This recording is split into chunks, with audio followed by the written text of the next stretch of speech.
68 жилийн өмнө дэлхийн хамгийн хүчирхэг хараалын эзэн Римийн Цукун үхсний дараа жүжигчгийн ертөнц заажмаар өөрчлөгдөж байлаа. Гэвч хүн төрөлхтөн дахин нэгэн үл мэдэгдэх зүйлтэй нүүр тулна. Нэгэн өдөр Ануийн Невада мужийн тэнгэрт асар том сансрын хөлөг гарч ирэв. Тэр хөлөг дотор ойролцоогоор 50,000 хар гаргийнхан байлаа. Тэднийг самуран гэдэг. Гэхдээ тэд дайрахаар ирээгүй. Тэд дэлхийдээ инх 50 тогтоохын тулд ирсэн байв.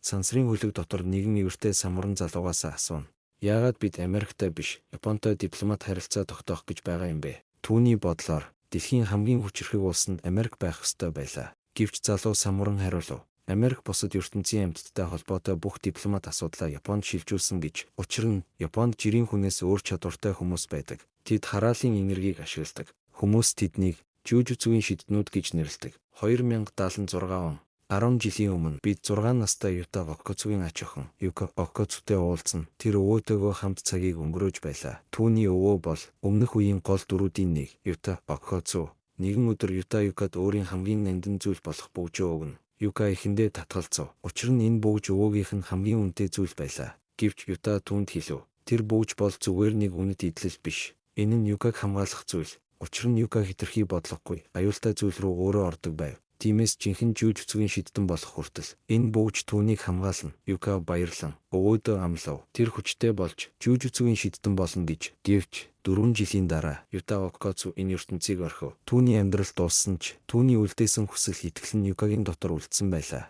Оршуулгын үеэр Юка өвөөдөө өгсөн амлалтаа дахин санав. Тэр илүү хүчтэй болно. Тэр жинхэнэ жүжигчгийн шидтэн болно. Гэвч оршуулгын дараа Юкагийн ээж түүнтэй ярилцахаар дуудав. Тэр Юкад нэгэн зүйл хэллээ. Ютагийн өгсөн бөгж зүгээр нэг бэлэг биш байсан. Тэр бол Гожоогийн агуулгад бүртгэлтэй хараалтай эд зүйл байв. Тиймээс Юта өөрийн дураар хүнд ч өгч болохгүй зүйл. Энэ бөгжийг авах ёстой хүн нь Юка биш. Түүний ах Сүг Окоцу. Юка уурлав. Тэр бөгж бол өвөөгийнх нь үлдээсэн зүйл. Тиймээс тэр сүгдээр очиж бөгжөө буцааж өгөхийг шаардлаа. Гэвч Сүг тайван байв. Тэр хэлв. Энэ шийдвэрийг би гаргаагүй. Гэвч Юка үүнд итгэсэнгүй. Тэр уурлсандаа ах руугаа дайрав. Гэвч Сүг түүний довтлогоог маш амархан зогсоов. Юка тэр мөчид нэг зүйлийг ойлгов. Ах нь өөрөөс нь хамаагүй хүчтэй байжээ. Гэвч Юка бууж өгсөнгүй. Ээжийнхээ үгийг дагаж амьдрахыг хүссэнгүй. Тэр өөрөө хүчирхэг болохоор шийдэв. Нэг өдөр өвөөгийнхөө бөгжийг өөрөө буцааж авна гэж амлав. Японы өөр нэг газар нэгэн агуулга дотор сонин зүйл болж байлаа. Нэгэн эрэгтэй хүүтэй хамт хуучны буудлахын тоглоом тоглож байв. Гэхдээ тэр агуулгын эргэн тойронд олон тооны сахиус наасан байлаа. Хүү тоглоомондоо өгөхэд эрэгтэй түүнээс асуув. Чи ийм зүйл харахад айдаггүй юм уу? Хүү инээгээд тоглоом дотор өгөх бол хэвийн зүйл. Гэвч эрэгтэй хачирхалтай үг хэлв. Харин бодит амьдрал дээр тийм зүйл болбол яах вэ? Хэдэн өдрийн дараа Киото хотод 17 настай Сүг, 16 настай Юка хоёр шин даалгавар авлаа. Жүжигчгийн байгууллага тэдэнд хэлв. Сүүлийн үед Япон иргэд алга болж байна. Тэднийг хэн нэгэн барьж энергийн их үүсвэр болгон ашиглаж байгаа байж магадгүй. Цагдаа нар юу ч олж чадахгүй байв. Тиймээс жүжигчгийн шиднүүд оролцох хэрэгтэй болжээ. Гэвч энэ удаагийн багт 3 дахь хүн нэмэгдэнэ. Тэр бол Марулу Валун Юлвори. Товчхондоо Мару. Гэхдээ хамгийн сонин зүйл нь тэр Японоос биш, өөр улсаас ирсэн шидтэн байлаа. Юка Маруг хараад гайхав. Учир нь жүжигчгийн ертөнцид хараалын энерги гэдэг зүйл ихэвчлэн Япон хүмүүстэй холбоотой байдаг. Хараалын энерги бол хүний сэтгэл хөдлөлөөс үүсдэг хүч. Тиймээс ихэнх шиднүүд Японоос төрдөг. Гэвч Мару өөр улсын хүн байлаа. Тэр яагаад жүжигчгийн шидтэн болж чадсан юм бол тэдний удирдагч усан тайлбарлав. Яг үүнээс болж Япон хүмүүсийг хар захын ертөнцид илүү үн хүрдэг гэж. Учир нь тэдний биед хараалын энергитэй холбоотой ганцгой зүйл байдаг. Сүг Маруд итгэсэнгүй. Тэр бодлоо. Энэ хүн юу ч мэдэхгүй юм байна. Тэр ийм аюултай даалгаварт хамт явхад бэлэн биш байв. Харин Юка ахтаа сануулв. Тэд хараал хэрэглэгчдтэй тулалдах гэж байгаа биш. Зүгээр л мөрдөн шалгах даалгавар. Гэтэл Мару гинэт асуув. Яагаад та нар тэднийг хараал хэрэглэгч гэж нэрлэдэг юм бэ? Яагаад зүгээр л жүжигчгийн шидтэн гэж хэлдэггүй юм? Юка Сүг хоёр зэрэг эргэж харав. Тэгээд нэгэн зэрэг хашгирлаа. Хараал хэрэглэгч гэдэг нь муу талын шидтэн. Одоо дуугүй бай. Усами Маруг хамгаалав. Тэр бол зүгээр нэг зочин төлөөлөгч. Шин гэрээний дагуу самурнуудын талаас ирсэн ажиглагч. Маругийн зорилго бол Япон хүмүүс болон самурнуудын хүч хоорондоо хэр адилхан болохыг мэдэх. Мөн тэд үнэхээр хамт амьдарч чадах эсхийг шалгах. Гэвч Мару нэг зүйлийг сануулв. Тэр тушаалтай. Тэр шууд оролцож болохгүй. Хэрэв аюул гарсан ч зөвшөөрөлгүй хүчээ ашиглах ёсгүй. Юка сүүг хоёр түнд итгэсэнгүй. Тэд Маруг орхиод явлаа. Мару ганцаараа үлдэв. Тэр сэтгэлээр унаж голын ирэг дээр суув. Хэсэг хугацааны дараа Юка буцаж ирэв. Тэр хэлв, чи ингэж суувал бид хоёр муухай харагдана. Тэр Маруг дагуулan хот руу явлаа. Тэд хамтдаа такойг идв. Маругийн хувьд энэ жижигхэн хоол маш гайхалтай байв. Тэр бүр сэтгэл хөдлөж нулим сунгав. Юка гайхлаа. Учир нь түүний хувьд энэ бол зүгээр л хотын энгийн хоол байлаа. Голын ирэг дээр сууж байхдаа Юка Маруд өөрийн түүхийг ярив. Сүү ахтайгаа яагаад муудалцсан тухай. Бүх зүйл Юта өвөөгийн бөгжнөөс эхэлсэн. Мару асуув. Тэгвэл ах чинь маш хүчтэй шидсэн байх нэ. Юка толгоос ихсэрлээ. Үгүй, бид хоёр бараг адилхан. Гэхдээ сүү маш их хөдөлмөрлөдөг. Тэр үргэлж өөрийгөө сайжруулах гэж хичээдэг. Юкагийн бодлоор сүү зөвхөн нэг зүйл хүсдэг. Гэр бүлийнхнээсээ хүлээн зөвшөөрөгдөхийг. Тиймээс тэр бүгжийг өөртөө хадгалж байгаа. Гэвч хэсэг чимээгүй байсны дараа Юка өөрөө хэлв. Үнэн дээр би ахта санаа зовдөггүй. Надад хэрэгтэй зүйл бол өвөөгийн бөгж.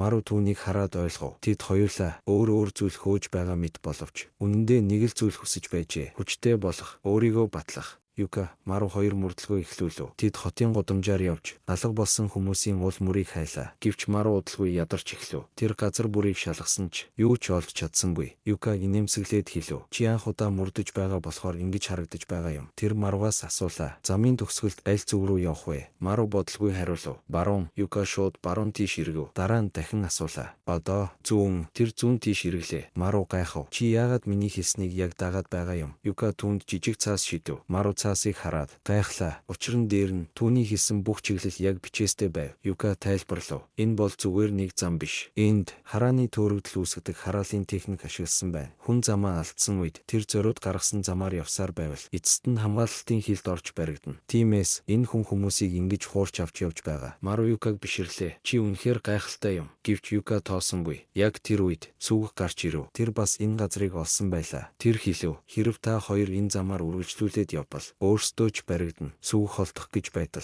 Мару Юкагаас уучлалгүй. Тэр сүг Юка хоёрын харилцааг хараад өөрийн ихэр дүүгээ санав. Маругийн бас нэг ах байдаг. Ихэр дүү. Гэвч тэд хоорондоо сайн ойлголцдоггүй. Мару олон удаа харилцаагаа засах гэж оролдсон. Гэвч дүүн түүнийг хитрхи хөгийн гэж боддог байлаа. Юка асуулаа. Яагаад та хоёр муудалцсан юм? Мару толгоос ихсрэв. Үнэндээ ямар ч том шалтгаан байхгүй. Зүгээр л бид бие биенээ ойлгодоггүй. Юка түүнд зөвлөгөө өглөө. Магадгүй чи өөрийнхөө ойлголтыг бусдад тулгах хэрэггүй байх. Ах дүүс үргэлж санал нийлэх албагүй. Тэд ярилцсаар байтал гуруула хараалын техник ихэлсэн газар хүрв. Тэд замын эхлэлийг тууцаар хаахаар шийдлээ. Ингэснээр өөр хүн дахиж баригдахгүй. Гэвч гинэт нэгэн хүүхэд гарч ирэв. Тэр тууцтай зам руу шууд орлоо. Юка сүү Мару гурав шууд араас нь гүйлээ. Гэвч хитрхи оройтсон байв. Харанхуугаас хоёр том гар гарч ирэв. Тэгээд хүүхдийг шууд авч одлоо. Сүүг тэр мөчөд ойлгов. Энэ бол энгийн хараал хэрэглэгч биш. Хин нэгэн орон зайн шилжилтийг хүртэл хамгаалалтын техник дотор ашиглаж байна. Тэр сэлмээ бариад хэлв. Би дотогш орно. Юка түүнийг дахахыг хүссэн ч сүүгийг татгалзав. Би чамд өөрийгөө хэн болохыг харуулна. Гэвч эцэст нь тэд хамтдаа орохоор шийдэв. Гэхдээ хамгаалалтын хил дахин идэвчгэд зөвхөн сүүг дотогш татагдав. Түүний сэлэм үлдэв. Юка тэр даруй ойлголоо. Хил нь их хэмжээний хараалын энергийг түлхэж байна. Тиймээс сэлэм нэвтэрсэнгүй. Гэхдээ сүүг хараалын энерги огт байхгүй гэсэн үг биш. Тэр маш бага энергитэй. Тиймээс тэр сэлэм ашигладаг тусгай тохиолдлын шидтэн. Сүүг хамгаалалтын хил дотор ганцаараа үлдэв. Юка гаднаас нь харж байлаа. Мару харин сандарч эхлэв. Гэвч Юка түнд тайвшрахыг хэлээд усан руу мэдэгдэхээр шийдэв. Тэд сүүгийг орхиод явж болохгүй мэт санагдаж байсан ч өөр арга байсангүй. Гэтэл Мару Юкаг зогсоолоо. Тэр сүүг ямар байдалд орсныг ойлгож байв. Хэрв сүүг энд нас барвал Юка насан туршдаа харамсах болно гэж тэр хэлв. Хүн хизээ нэгэн цагт үзэл бодлоо өөрчилж болно. Харин өгчхүүл дахин өөрчлөгдөх боломжгүй. Юка уурлав. Тэр Маруг өөрийн үзэл бодлоо тулгаж байна гэж хэллээ. Гэвч Мару бууж өгсөнгүй. Тэр өөрийн ахтайгаа адилхан нөхцөл байдалд орохыг хүсэхгүй байв. Тиймээс Юкаг ахынхаа төлөө тэмцэхийг хүсэж байлаа. Юка хэсэг чимээгүй зогсов. Дараа нь толгоогоо доошлуулан хэлв. Тэр сүгийг аврахгүй. Харин өөрөө очиод ахынхаа бүхсийг дэлсэх болно. Тэр үед сүг хараал хэрэглэгчийн байрлаж байсан өрөөнд байлаа. Өрөөний бүх хэсэгт сахиуснаас бөгөөд тэр хүн Киотогийн замын зохион байгуулалт өөрийн хамгаалалтын техникт маш тохиромжтой гэдгийг тайлбарлав. Сүг түүнийг жүжигчгийн сургуулийн хажууд хүмүүс хулгайлж байгааг нь гайхаж шоолов. Харин хараал хэрэглэгч огт сандарсангүй. Тэр удалгүй энэ бизнесээ орхих гэж байгаа гэж хэлв. Учир нь дэлхий дээр маш том зүйл болж байна. Сүүг юу ч ойлгосонгүй. Тэгээд тэр хүн нэгэн аимшигтай мэдээ дуулгав. Харь гаргийнх нь дэлхийд ирсэн. Сүүг ихэндээ түүнийг галзуу гэж бодов. Гэвч хараал хэрэглэгч үргэлжлүүлэн тайлбарлав. Самурануудын ирсэн явдлыг тусгай зэрэглэлийн хэрэг гэж үзэж байгаа бөгөөд Цукунтад үзэх хэмжээний аюул гэж үнэлсэн байна. Түүний бодлоор харь гаргийнхан удахгүй хүн төрөлхтөнтэй дайтана. Тиймээс тэр сүүлчийн том 8-аа хийхээр шийджээ. Тэгээд энэ удаа худалдах зүйл нь Сүү өөрөө байв. Гэвч Сүү инээмсэглэв. Тэр айсангүй. Тэр зөвхөн нэг зүйлийг мэдэж байлаа. Энэ хүн өөрийнх нь эсрэг том алдаа хийсэн. Удалгүй хаалга нэгдэж хулгайлагдсан олон хүүхэд харагдав. Сүү нөхцөл байдлыг хараад тэр хүнийг өрөвдмөр насанд хүрсэн хүн гэж шооллоо. Үүнд ууралсан хараал хэрэглэгч зүгөө хүчээр дарав. Гэвч яг тэр мөчид хаалга дэлбэ үсрэн онгож Юка болон Мару хоёр орж ирв. Юка ахта шууд хандан түүнтэй тулалдахыг шаардлаа. Сүү юу ч хэлж амжаагүй байхад Юка түүн рүү дайрч эхлэв. Гэвч Сүү бүх товтлогоог амархан хааж эцэст нь Юкаг газар унгав. Юка өөрийн ах ямар хүчтэй болсныг хараад цочирдов. Гэхдээ тэр бууж өгсөнгүй. Гараа нийлүүлэн өөрийн хараалын техникээ ашиглав. Түүний хуруунууд томорч тэр Сүүгийн эсрэг хүчтэй дайралт хийв. Хараал хэрэглэгч бас довтлов. Тэр өрөөнд байрлуулсан сахиуснуудын тусламжтайгаар орон зайг өөрчилж нэг газраас нөгөө газар шууд шилжиж байлаа. Юка энэ өрөө бүхэлдээ түүний хамгаалалтын техникийн нэг хэсэг болохыг ойлгов. Сүүс сэлмээ буцаан авахыг шаардлаа. Тэгээд удалгүй тэр өөрийн шинэ сүдрийн хив маягийн сэлэм цуглах техникийг ашиглав. Сэлмээс гарсан хурдан цохилтууд өрөөнд доторх сахиусуудыг нэг нэгээр нь таслав. Юка ч мөн адил дайрч хараал хэрэглэгчийг хүчтэй цохилоо. Мару хүүхдүүдийг шалгаад тэд бүгд амьд аюулгүй байгааг хэлв. Тулаан дууссан мэт санагдав. Гэвч хараал хэрэглэгч гинэт дахин босож ирэв. Түүний биеэс хар зурааснууд тархаж эхэллээ. Тэр хүүхдүүдийг дахин авч явахаар төлөвлөж байв. Яг тэр мөчид Мару нууц хүчээ ашиглав. Түүний духан дээрх 3 дахь нүд нэгдэв. Хараал хэрэглэгч Маругийн нүд рүү хармагцаа хөдөлгөөнгүй болов. Дараагийн агшинд тэр ухаан алдан газар онов. Юка болон Сүү хоёр гайхаж хоцров. Тэдний өмнө байгаа Мару энгийн шидтэн биш байлаа.